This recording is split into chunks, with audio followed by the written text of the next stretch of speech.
All right, welcome. I'm James Sturtevant, and I work at Microsoft. I'm a technical evangelist, and my role is to talk about various technology and help people move past any technical hurdles they're having or anything along those lines. So today we're going to be talking about Service Fabric, and Service Fabric is absolutely huge.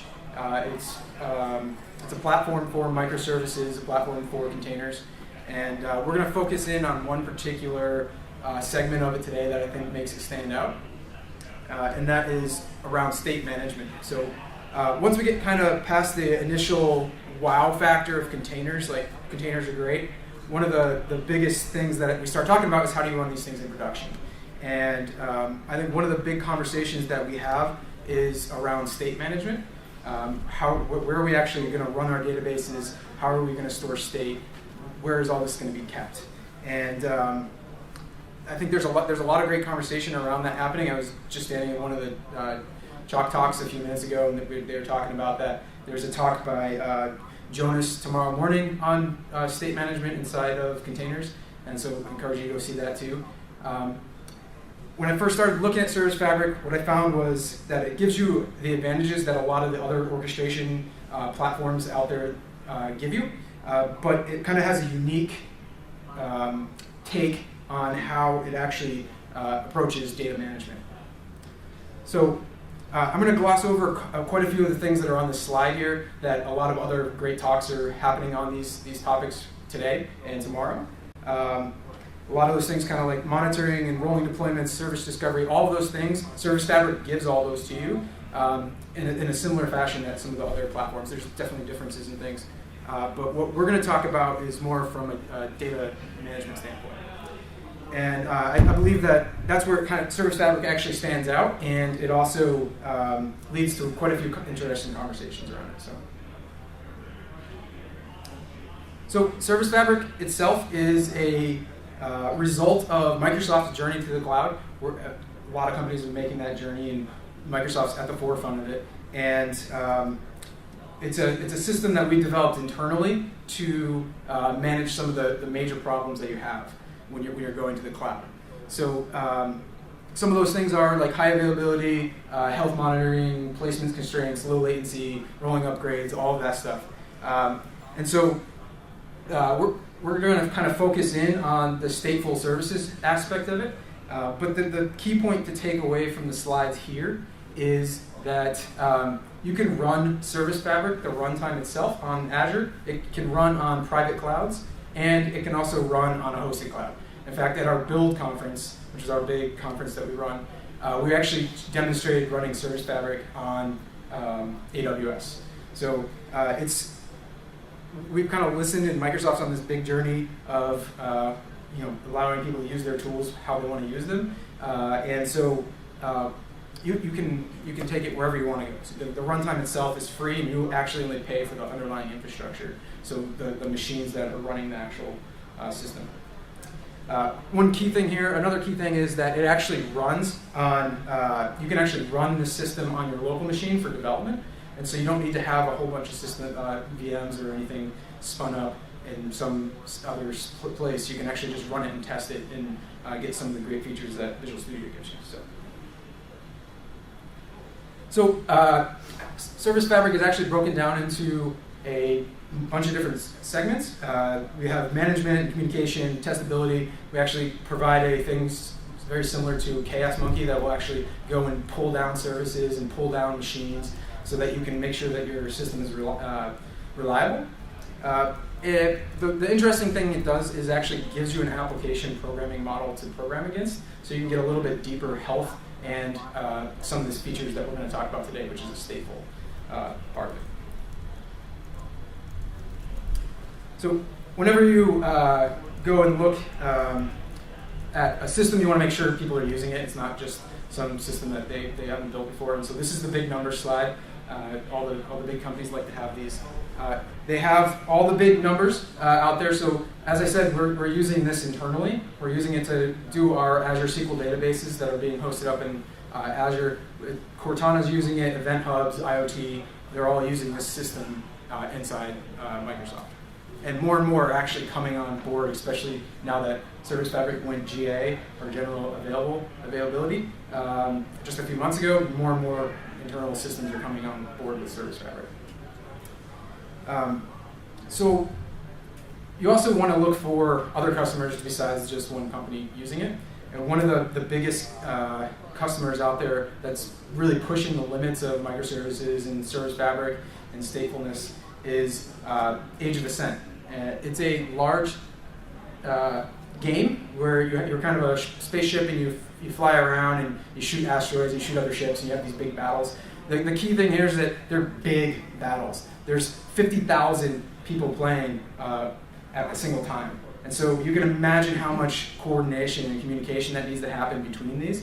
In fact, it's 267 million networked applications per second. So they're really pushing the boundaries. If you haven't seen this, go check them out. They've got videos and they have a blog about their architecture and why they chose certain technologies and stuff. But you'll see that they're just really pushing the limits. So today we're going to really talk about the design and the architecture, why Service Fabric kind of stands differently as far as kind of the data management standpoint.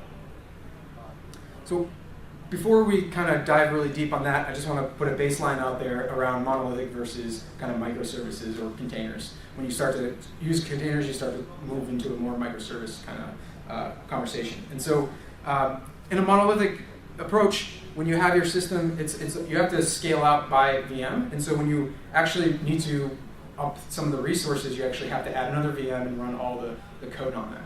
Whereas with the microservice approach, you have more of a cluster of machines, and each of the service or the containers kind of are orchestrated across all those machines. And so you have quite a bit different way that you actually scale this out. And so there's a system, there was a great talk on the scheduler before that kind of manages some of this stuff. But we have one inside Service Fabric too, and it kind of manages where all those services land. So how do you actually define one of these services? Inside Service Fabric, we have this concept called the service type, where you actually define the code that's going to be running. So that's kind of your source code once it's built. You have a configuration, so any configuration that service needs to know about. And then data, which is kind of their static data, so you might have image files and other assets in there. And each one of these packages can be independently versioned. And this is kind of it's not quite a container, but it's a concept of, hey, I've got this code and I want this to run in different places. Now, when we start to look at it, we can actually run containers in a similar fashion as this in the background. So you can go out to, you can go and run a Docker image or a Windows container image or Hyper-V, which is a couple of the solutions that Microsoft is putting out there for containers. So you define one of these services via a configuration file, and you'll see that you can run any kind of program you want inside here. So you specify in that exe host, you pass the program name, and here it's going to be Node, but you can run Ruby, Python, Node, Rust, Go, whatever you wanted to run there. And then you pass some arguments and you can spin up a service. And that service will be then deployed out to the cluster and scheduled to run wherever you want it to run. So that's how you would run maybe just a plain old executable, but you can also run containers. And so instead of doing the exe host, you actually specify container host and you give it an image name. And that can be configured to point to Docker Hub or some kind of private registry that you want to pull that image from. So then it'll pull it down locally, and when you ask for a new service, it'll take that image and deploy it out on the cluster. And obviously, I think one of the key things here is that you allow the container itself allows a little bit more isolation at the system level. So that's why you potentially want to use containers with Service Fabric instead of just running any plain old executable. So the next kind of concept that we have is a application type, and that's just you're just specifying all the services that you're going to run. It's pretty straightforward. The reason you do this is because now I can have multiple applications running out on Service Fabric, and I can kind of version each of the services independently, each of the applications independently. Again, it's just another configuration file. and it's just a way that the system can then identify what needs to be scaled and what doesn't. So Service Fabric has a few programming models, and this is where things start to get interesting. The first one is the guest executable. We kind of already saw that. That's where you can just take any old container or Node.js or any application and run it inside one of these services. So it comes with any, you can use any programming module and it gets packaged up. You can do all the versioning. You get all the health, you get some health monitoring, all these other reliability and monitoring. All those aspects come along with being able to plug it into the Service Fabric runtime. Where things get a lot more interesting is when you start to look at reliable services, because you're actually plugging into Service Fabric runtime itself and you can program against it. And so you can get a little bit deeper health analytics. You can get, it's a simpler model to actually program against for your services. You get the replication of the data, and that's what we're going to be talking about the rest of the afternoon. On top of reliable services is built the reliable actor framework. So if you're familiar with the actor framework, you're going to be able to just program against that. So a great example of this is IoT. So each one of the devices gets mapped to a particular actor that's running inside your system, and whenever that device wants to update its data, it goes to a particular actor, and the actor is persisting the data and managing the state. So I'm not going to go too deep into the actor model, but we will see it in the demo at the end of the day.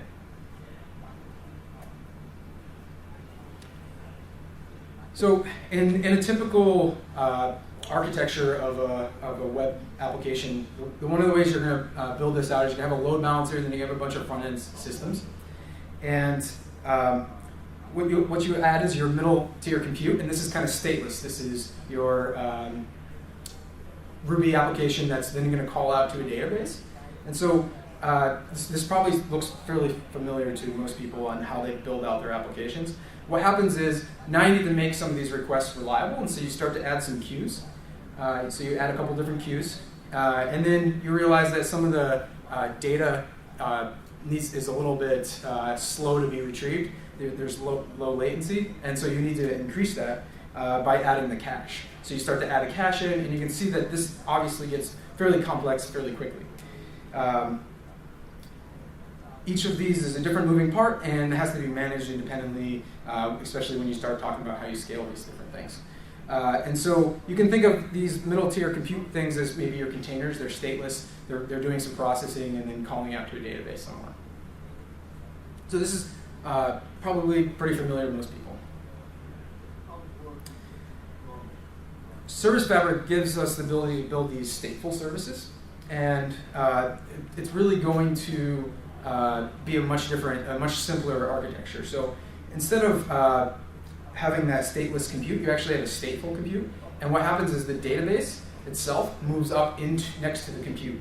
And so you have your code co-located with your data, and so this removes the need for having any queues because you have a queuing model built into it, and then you also remove the need for the caching. So this becomes a much simpler system.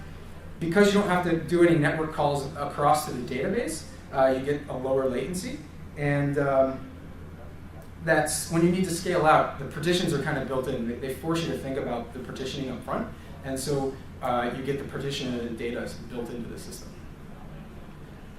So often when I kind of just demonstrate this to people, the first thing they do is they ask, hey, how do we actually, we need to do reporting, how do we do the reporting? And so there's a system built into it where you can actually dump out this data on a periodic basis to a backend store for doing analytics or any disaster recovery.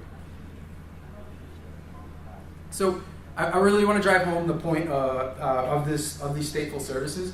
The fact that because you're closer to your data with your compute, you actually have lower latency. It's a simpler programming model, which I'm going to demonstrate here in a few minutes. And because you don't have to make any network calls, you don't have to worry about caching. So that kind of goes away. And finally, I think one that a lot of people maybe don't see at first is the domain model. This says it wrong on the slide there, but you don't have to actually do any mapping between your domain and your persistence model. So if you have your domain model, you don't necessarily have to map that to a relational database, because you can just store this as anything that's serializable, and so you can store it as a JSON object inside this system. So how do you actually achieve this inside your code? The way that you go about this is this is pseudocode that shows you, I'm going to create a list. So we're programming against these reliable collections, and it's as simple as creating a list, adding some items, removing them, and then printing. Then all my data is stored. I'm just printing it out, show you what it looks like.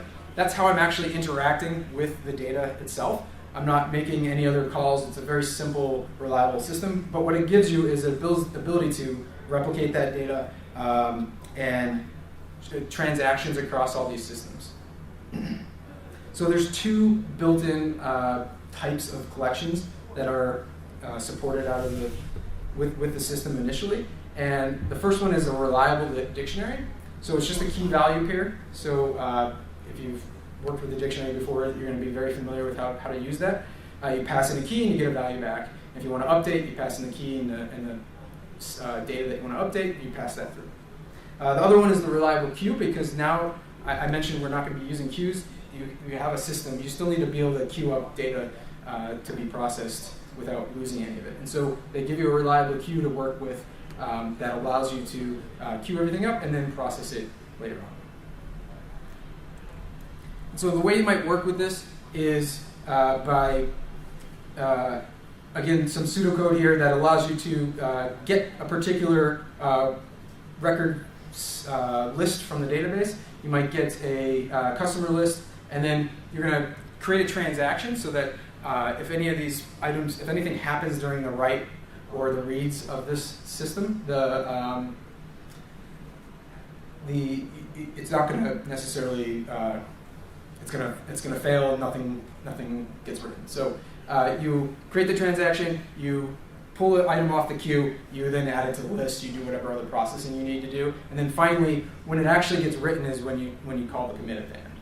So if anything happens, it's going to either roll back all the changes or it's going to commit them to the system. So it's a pretty easy programming model. You're not necessarily, it's kind of a shift in the way that you actually call out to store your data. But what we're going to see next is kind of how this works behind the scenes, and then we'll come back and kind of talk about where this plugs in with some of the services and containers. So in my stateful service, over here on the left-hand side, I've got a bunch of packages, and those are each of my individual services that I'm going to deploy out to my cluster. Each one of them is a stateful service, and so the data itself needs to be replicated. So if one of these machines went down, we wouldn't lose the data. So when we deploy them out, you'll see that there's this concept of primary and secondaries, and that's where the replication happens. So when I deploy my service, I'm actually making a replica of all the data out to my secondaries across the cluster. And so Service Fabric Runtime actually manages where all this lives and how this happens. Let's talk a little bit more about the replication. I'm going to build up my primaries and secondaries. So this is an example where I have one primary and 4 secondaries. And when I want to read the data from my system, what happens is I make a request for a read, and the value is returned back. So I don't need to go to any of the secondaries. I don't have to do anything because the read itself is atomic. And so what's another thing that's important here is that I can actually read from the secondary. So if all I'm doing is reading, I can actually go to a secondary, which allows a little bit higher throughput. When things get interesting is when we actually talk about writing. So when I make a write request, it comes into the primary, but then I now need to replicate that data across all of my secondary nodes. So it's going to go out and write to all the secondaries, and it's going to wait for an acknowledgement from the quorum, which is kind of most of the secondaries out there. And then once it gets that acknowledgement, it's going to acknowledge back to the client, and things can move on in the system. what happens is you'll notice that this secondary over here didn't actually make an acknowledgement back, and that's okay. Maybe that had a higher CPU usage and memory, and it just couldn't actually take time to process it. It took a little bit longer, and so that acknowledgement might come back quite a bit late, and that's okay in this particular system.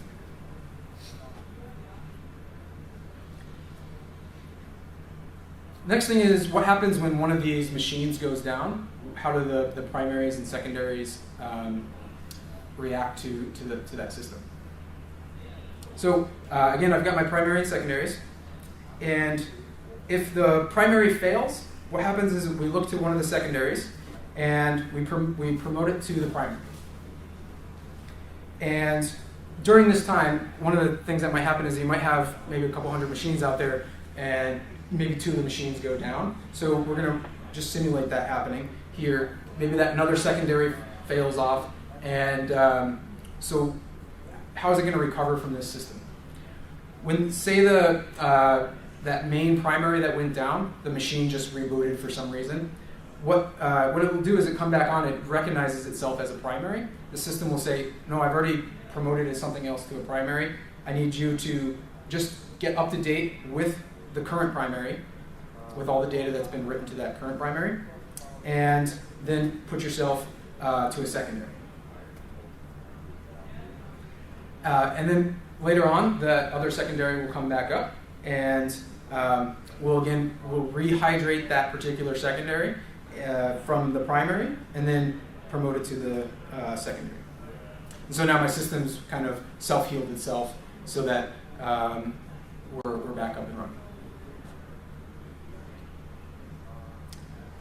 And so we just demonstrated how it would be persistent and safe across the cascading failures of multiple machines or nodes going down. Let's take a quick look at how this happens when the services are placed across all of the machines. What happens when, we're just going to take a different kind of look at it. So I'm building out, I've got a bunch of different services or containers out there running. I've got my primaries and secondaries out there. The next thing that happens is one of my machines dies. So Service Fabric is running out there on all these machines, and it first reheals the connection between all the machines.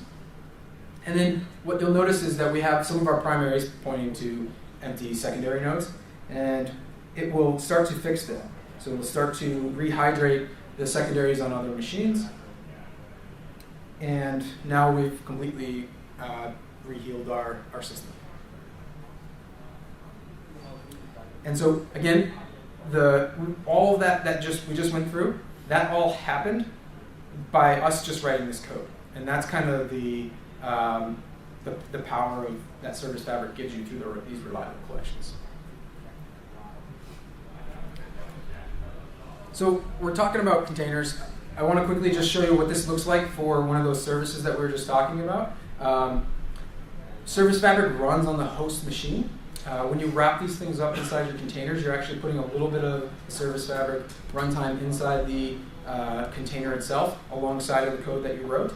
And what it does is actually communicates through the data volumes that are attached to the container. So that's how it's communicating with the entire system. And so everything that we just kind of did, we just talked about, you can create a stateful container, and you give it to Service Fabric, and it's going to manage inside a container, and it's going to manage all of that for you. And so I'm just going to quickly show a quick demo here. I've got a system that's using actually the reliable actor function, and I'll show it to you. It's a little bit easier to just explain once I show it to you. So this here is the application. Each one of these triangles that's flying around the screen is an actor. And so it's managing its own state, and it's being distributed across a 5-node system, which I'll show you here in a second. Think of each one of the triangles as maybe a meteor in the game or a device out there that's moving around. And what we're going to do is kind of show what this looks like when we actually drop one of the machines out of the system. So this is the Service Fabric Explorer.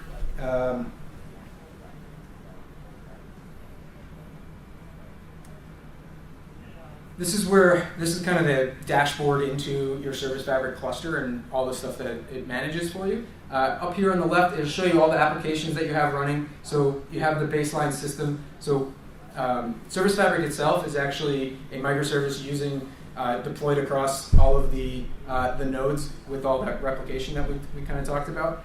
And then we have this visual objects application. That's the one we're running. And if we dive into here, it'll actually show me that I have two different services running. This one is the actor service, and this one's just the web front end, so it's just the basic HTML web front end that we're displaying and moving the actors around on.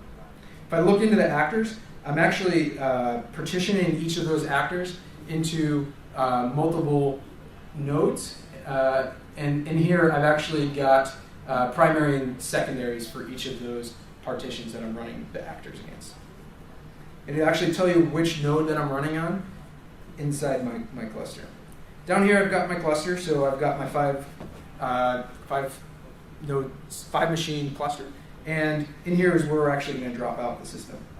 There's another application that kind of shows you a different view of this here. And it's actually demonstrating how you can actually tie into some of the management APIs and everything out into Service Fabric. But what we have here is each one of these black boxes is one of the machines. We're showing each of the application is one of the blue boxes. So we have the visual objects application, and then we also have the web service down here. And we have the cluster monitor itself that's running. I could actually, because the cluster monitor itself is actually a stateless application, I could have that scaled across the entire node and have multiple instances out there to scale up quickly.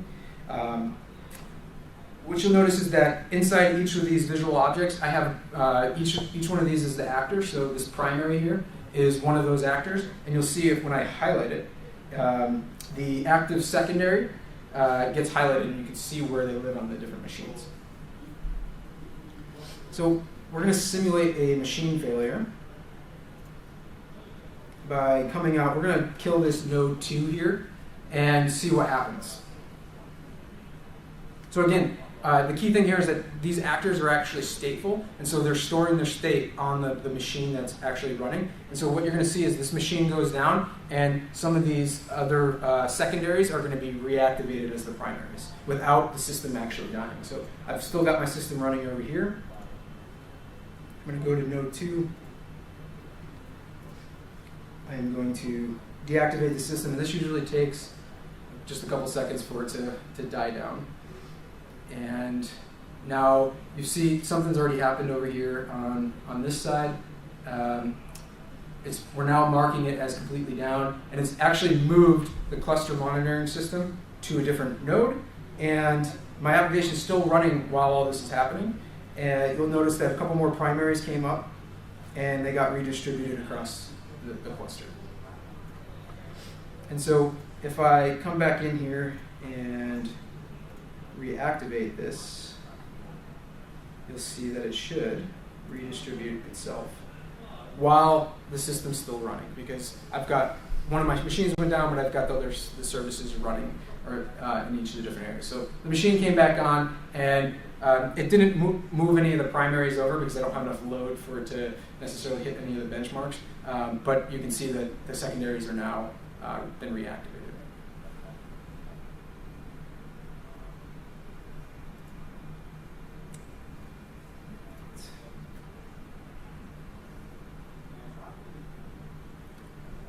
So one of the other things that Service Fabric does is, so what we're going to do now, that was kind of the stateful side of how we actually manage state inside our Service Fabric. What we're going to do now is just kind of briefly touch upon all of the other components that Service Fabric gives you.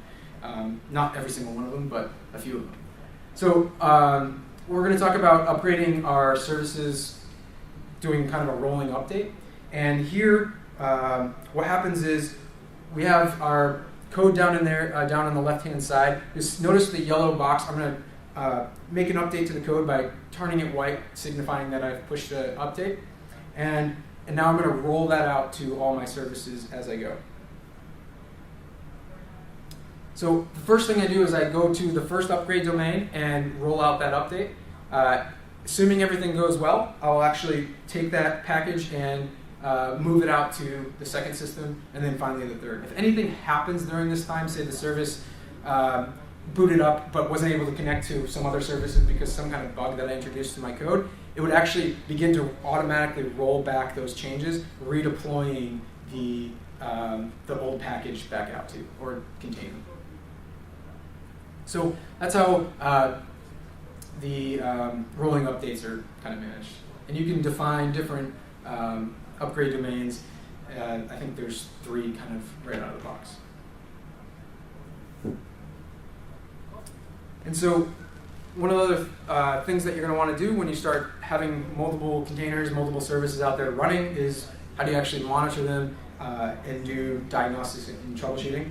So there's built-in health monitoring from the application, so it's going to be updating that stuff real time. We kind of saw, if you were looking at the dashboard, a lot of that stuff was being pushed to the dashboard immediately.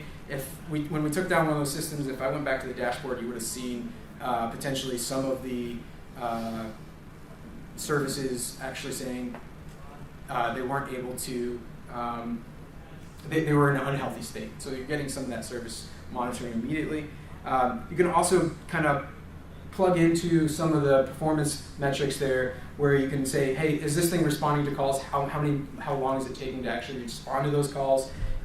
And what's the speed of those responses? You also get the detailed system optics, so you get the basic things right out of the box. So this app started up, this app closed down, this service was moved from this box to another box. You also get, if you're using the actor system, you get every single actor's call gets pumped around. And then it gives you custom application tracing. So one of the ways that you can do that is through the ETW, which is a Microsoft logging system. And what it's doing is actually aggregating all those logs and then bringing them back to a single place where you can monitor them. So you don't have to necessarily have, once you're running on all these different machines, how do you actually aggregate all those logs into one single place? This system kind of takes care of it for you. You can plug in with the APIs so that you can get really custom stuff for your application. So you might have a queue and you don't ever want more than 50 things in the queue, otherwise the system is considered in an unhealthy state and you need to notify somebody. So you can kind of monitor the queue length and feed that back into this logging system. And you get some tools out of the box with kind of the Windows Event Viewer. You can use Visual Studio Diagnostics, but you can also kind of plug tools to view all this stuff too. So here's some resources if you're interested in learning a little bit more about it. The Service Fabric SDK, you can get it at that link. All the sample code that I ran today, plus more, is out on GitHub. And then there's the docs. You can actually try Service Fabric for free without even signing up for Azure. You can just take an application and deploy it out to this kind of party cluster that we have, which is a set of systems that run a bunch of different applications. I think it only runs them for like 8 hours, and then it pulls your application down. But all that is actually open source too, on how you actually would monitor multiple applications running in multiple clusters and stuff. And then finally, Channel 9 has a whole bunch of videos out there on everything from a very high-level overview of Service Fabric down to even deeper dive on kind of the architecture of Service Fabric. So thank you very much, and I really know that your time is valuable, and so I appreciate it. And if you have any feedback to make sure that I'm giving enough value for your time, let me know, and I look forward to hearing back from you. So, any questions? So right now the Microsoft VMs are running, last time it was .NET 4.5. When are you going to actually upgrade the framework to .NET 4.6.1 or 4.6 for that matter? So I don't know. I don't have any specifics on that. I'm sorry, I was hoping there was some kind of... No, I don't have any specifics on that right now. Yeah. How does Service Fabric working with the existing Active Directory? So does it join the Active Directory and the service, or it joins the underneath infrastructure to the Active Directory? So the question was, how does Service Fabric tie into Active Directory? I would think that you would probably do that at the application level. So there is some like rules-based access controls that you can place in there. And then if you wanted, say, to tie in your application to Active Directory, you'd probably use the Active Directory APIs to do that. Any other questions? I was just wondering that you showed us a lot of slides on kind of the model around like making microservices with Azure with this Service Fabric. If you're on that platform, does it come with like templates, or is it out of the box like that? Yeah, so it does come with templates. So it shows you how to build the reliable services. It also shows you how to build the actor model. It gives you kind of a baseline to start with. And then on top of that, what happens is you can actually take any system that you want, so just the executable, and just plug it into one of those services, and it would actually run. So you could take a Node.js application that is using just Node.js and whatever you're doing, and have it run inside the system. So you don't necessarily have to use the APIs itself. That makes sense? Yeah. That answer your question? Yeah, I mean, it's just obviously like Microsoft probably has done a lot of they have a lot of knowledge about how to do it, and they're going to give that to you kind of a roadmap on how to get started. Yeah, and that's actually, so if you go out to that GitHub page, back on the resources, there are tons of applications out there. I think there's half a dozen or more that are showing real cases on how to actually build these things.